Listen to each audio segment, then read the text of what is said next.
ICC T20 ప్రపంచ cup 2026 టోర్నీలో సంచలనమైన ఫలితం నమోదైంది. పసికూన జింబాబ్వే అద్వితీయమైన ప్రదర్శనతో ఆస్ట్రేలియాకు షాక్ ఇచ్చింది. ఆస్ట్రేలియా జట్టు ముఖ్యంగా క్రికెట్‌లో మాకు మించిన వాళ్ళే లేరు అనే విధంగా ఉంటుంది కదా! అయితే గ్రూప్ బిలో భాగంగా కొలంబో వేదికగా శుక్రవారం జరిగిన మ్యాచ్‌లో జింబాబ్వే జట్టు 23 పరుగుల తేడాతో ఆస్ట్రేలియాను చిత్తుగా ఓడించింది. జింబాబ్వే నిర్దేశించిన 170 పరుగుల లక్ష్యాన్ని ఆసీస్ ఛేదించలేకపోయింది. 19.3 ఓవర్లలో 146 పరుగులకే కుప్పకూలి ఘోర పరాజయాన్ని మూటకట్టుకుంది. అయితే ఇక మ్యాట్ రెయిన్‌షా 44 బంతుల్లో 5 ఫోర్లు, 1 సిక్స్‌తో 65 పరుగులు చేయగా గ్లెన్ మాక్స్‌వెల్ 31 పరుగులతో ఇక టాప్ స్కోరర్‌గా నిలిచాడు. మిగతా వాళ్ళు ఎవ్వరూ కూడా బ్యాటర్లు రాణించలేకపోయారు. జింబాబ్వే బౌలర్లలో బ్లెస్సింగ్ అయితే 4 వికెట్లు తీశాడు.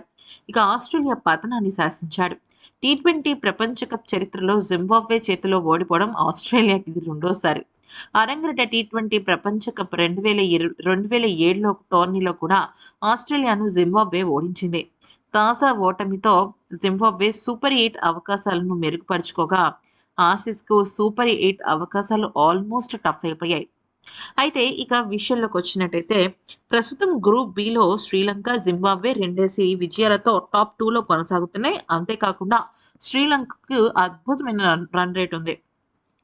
ఆస్ట్రేలియా ఒకే మ్యాచ్‌లో గెలిచి మరో మ్యాచ్‌లో ఓడి మూడో స్థానంలో కొనసాగుతోంది. ఆస్ట్రేలియా తమ చివరి 2 మ్యాచ్‌లను శ్రీలంక అలాగే ఒమన్‌లతో ఆడనుంది. ఈ 2 మ్యాచ్‌లను మెరుగైన రన్ రేట్‌తో గెలిస్తేనే ఆసీస్ సూపర్ 8కు చేరుతుంది. అయితే శ్రీలంక చేతిలో ఆస్ట్రేలియా ఓడుతుందా, గెలుస్తుందా అంటే చెప్పలేను గానీ, ఇక ఒమన్ చేతుల్లో అయితే మాత్రం ఓడిపోదు అన్నంత వరకు అయితే గ్యారంటీ ఉంది. లేదంటే జింబాబ్వే, శ్రీలంక తమ చివరి 2 మ్యాచ్‌లో కనీసం ఒక్క మ్యాచ్ అయినా ఓడిపోవాలి. అలాగే ఇక్కడ రన్ రేట్ కూడా చాలా ఇంపార్టెంట్. ఎందుకనంటే అటు శ్రీలంకకి అద్భుతమైన రన్ రేట్ ఉంది. అయితే ఇక ముఖ్యంగా చెప్పాలి అంటే జింబాబ్వే తమ తదుపరి 2 మ్యాచ్‌లలో ఐర్లాండ్, శ్రీలంకతో తలపడనుంది. ఇక ఈ 2 మ్యాచ్‌ల్లో గనక గమనించినట్టయితే 2 గెలిస్తే గ్రూప్ బి టాపర్‌గా జింబాబ్వే సూపర్ 8కు అర్హత సాధిస్తుంది. ఒక్క మ్యాచ్ ఓడినా రన్ రేట్ కీలకమవుతుంది. అంటే ఇక్కడ గెలుపు, ఓటమి అనేది ఒక ఎత్తైతే రన్ రేట్ అనేది కీలకం. ప్రస్తుతం పరిస్థితుల్లో ఆసీస్ తమ తదుపరి 2 మ్యాచ్‌లను మెరుగైన రన్ రేట్‌తో గెలవాలి. అప్పుడే గ్రూప్ బిలో రెండో స్థానంలో నిలిచి సూపర్ 8 రేస్‌లోకి అడుగుపెడుతుంది. అయితే ఇక్కడ మనం గమనించాల్సిన విషయం ఏంటంటే, ఆస్ట్రేలియా జట్టుని జింబాబ్వే చాలా అంటే చాలా ఘోరంగా చిత్తుగా ఓడించేసింది. అయితే ఈ మ్యాచ్‌లో ఆస్ట్రేలియాకు జింబాబ్వే 170 పరుగుల లక్ష్యాన్ని నిర్దేశించింది. కానీ ఈ లక్ష్యాన్ని ఆస్ట్రేలియా చేరుకోవడంలో విఫలమైంది. కేవలం 19.3 ఓవర్లలో 146 పరుగులకు ఆలౌట్ అయింది. దీంతో జింబాబ్వే 23 పరుగుల తేడాతో విజయం సాధించింది. కొలంబోలోని ఆర్ ప్రేమదాస స్టేడియంలో జరిగిన ఈ మ్యాచ్‌లో ఆస్ట్రేలియా టాస్ గెలిచి ముందుగా బౌలింగ్ ఎంచుకుంది. 169 పరుగుల నష్టానికి అంటే 169 పరుగులు చేసింది 2 వికెట్ల నష్టానికి. అయితే ఆస్ట్రేలియా మాత్రం 19.3 ఓవర్లలో 146 పరుగులకు ఆలౌట్ అయిపోయింది. అయితే ఇక్కడ జింబాబ్వే జట్టు ఆస్ట్రేలియా జట్టుని ఓడించడంతో మన భారత్‌కి అది శుభవార్త. అదేంటి? అదెక్కడ శుభవార్త అనేది గనక చూస్తే చాలా పెద్ద ట్విస్ట్ ఉంది. అదేంటి? ఇప్పుడు అంటే మన భారత అభిమానులు ఎందుకింత హ్యాపీగా ఫీల్ అవుతున్నారు? జింబాబ్వే జట్టు ఆస్ట్రేలియాని ఓడించింది అనేది గనక చూస్తే, ఇక్కడ భారత్ విజేతగా నిలవడానికి ఇదొక అద్భుతమైన సెంటిమెంట్. ఈ మ్యాచ్‌లో మనం చూసినట్టయితే ఆల్మోస్ట్ 23 పరుగుల తేడాతో ఓటమి పాలైంది కదా! అయితే ఇక్కడ ఐసీసీ టీ20 ప్రపంచ కప్ చరిత్రలో జింబాబ్వే చేతిలో ఆస్ట్రేలియాకి ఇది రెండోసారి ఓటమి అనుకున్నాం కదా! అయితే 2007లో కూడా ఇలాగే జరిగింది. జింబాబ్వే చేతిలో ఆస్ట్రేలియా ఓడిపోయింది. అప్పుడు మహేంద్ర సింగ్ ధోని సారథ్యంలో భారత జట్టు విజేతగా నిలిచింది. తాజా టోర్నీలో కూడా ఆస్ట్రేలియాకు జింబాబ్వే షాక్ ఇవ్వడంతో సెంటిమెంట్ రిపీట్ అవుతుందా అంటే యెస్ అవుతుంది. ఎందుకంటే భారత్ విజేతగా నిలవడానికి ఛాన్సెస్ ఆర్ మోర్. పైగా సెంటిమెంట్స్‌ని కూడా కలిసి చూపిస్తుంది కాబట్టి, నిజంగా ఇది ఒక అద్భుతమైన మ్యాచ్ అని అంటున్నారు. ఎక్కడ గ్రూప్ బి, ఎక్కడ ఆస్ట్రేలియా, ఎక్కడ జింబాబ్వే, ఎక్కడ మన భారత జట్టు గెలుపు. మీకిక్కడ క్లారిటీగా ఒక విషయం అయితే అర్థమవుతది.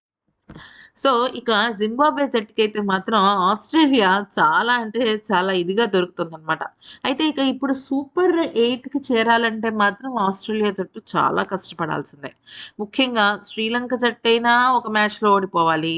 లేదంటే జింబాబ్వే జట్టైనా ఒక మ్యాచ్‌లో ఓడిపోవాలి. ఇక్కడ జింబాబ్వే, శ్రీలంక, ఆస్ట్రేలియా ఈ 3 జట్లలో ఖచ్చితంగా శ్రీలంక జట్టయితే వెళ్ళిపోతుంది సూపర్ 8కి. ఎందుకనంటే ప్రాబబిలిటీస్ ఆర్ మోర్. ఓకే. ఎందుకంటే టాపర్‌గా నిలిచింది శ్రీలంక ప్లస్ రన్ రేట్ ఎక్కువుంది. జింబాబ్వే జట్టు గనక వెళ్ళాలి అంటే ఆస్ట్రేలియాని వెనక్కి తోసేసి ఇక్కడ చాలా అద్భుతమైన విషయం ఒకటి జరగాలి. అదేంటి అంటే జింబాబ్వే జట్టు తన 2 మ్యాచ్‌లు ఏదైతే ఉన్నాయో ఆ 2 మ్యాచ్‌ల్లో కూడా గెలిచేయాలన్నమాట. రన్ రేట్ సంబంధం లేకుండా అంటే ఐర్లాండ్‌తో ఒకటి, శ్రీలంకతో ఒకటి జరగాలి. సో, శ్రీలంక జట్టుని జింబాబ్వే జట్టు ఓడించగలగాలి. కానీ ఇప్పుడు ప్రెజెంట్ శ్రీలంక జట్టయితే మంచి ఫామ్‌లో ఉంది కాబట్టి అది జరగని పని. సో, ఆస్ట్రేలియా జట్టు ఒకప్పుడు అబ్బా! మేము క్రికెట్‌లో మేమే రారాజులం అన్నట్టు విర్రవీగేవాళ్ళు.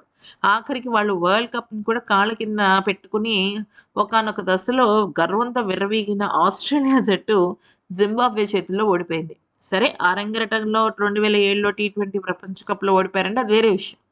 ఇప్పుడు ఇంతలాగా క్రికెట్‌కి సంబంధించి అంటే టీ20 ఫార్మాట్‌కి సంబంధించి ఇన్ని రకాల గేమ్స్ వచ్చిన తర్వాత కూడా ఆస్ట్రేలియా జట్టు ఓటమి పాలైంది. అది కూడా జింబాబ్వే చేతుల్లో అంటే, మనం ఇక్కడ గుర్తుపెట్టుకోవాల్సిన విషయం ఏంటి అంటే, ఏ జట్టు పసికున్న జట్టని అనలేము. ఏ జట్టు టాప్ జట్టు, తురుము జట్టు, తోపు జట్టు అని చెప్పలేం. ఇరు ఎప్పుడైనా సరే తక్కువ అంచనా వేయకూడదు. ఫోకస్డ్‌గా ఆడాలి. మన డ్యూటీ మనం చెయ్యాలి అనేదే ఇక్కడ ప్రధానమైన అంశం అన్నమాట. సో, ఇప్పుడు ఈ 2007 సెంటిమెంట్ రిపీట్ అవుతుందని జెప్పేసి, మన భారత జట్టు అభిమానులు చాలా హ్యాపీ ఫీల్ అవుతున్నారనమాట. నిజానికి ఇక్కడ సెంటిమెంట్‌లో ఆహ్, సొరకాయ కూరలో కాదు కానీ, భారత జట్టు గనక పర్ఫెక్ట్‌గా ఆడింది అంటే మాత్రం పర్ఫెక్ట్‌గా ఖచ్చితంగా ఫైనల్స్‌కి చేరుకుంటుంది.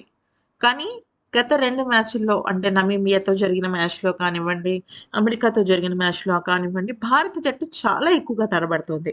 అది పర్లేదు ఇట్స్ ఓకే. మ్యాచ్‌లో ఇవి కామన్ అనుకునేంత సింపుల్‌గా అయితే లేవు. ముఖ్యంగా ఆహ్, బ్యాటింగ్ ఆర్డర్ చాలా అటు ఇటుగా అవ్వటం గానీ, హర్షదీప్ సింగ్ ధారాళంగా పరుగులిచ్చుకోవడం గానీ, సాధారణంగా హర్షదీప్ సింగ్ ఎంతో కొంత కీలకమైన వికెట్లు తీస్తాడు.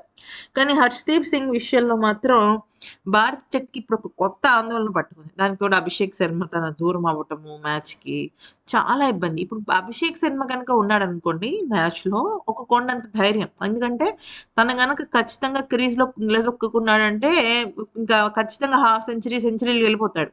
కానీ ఇప్పుడు తను ఈ పాకిస్తాన్‌తో మ్యాచ్ లేడు కాబట్టి ప్రాబ్లమ్.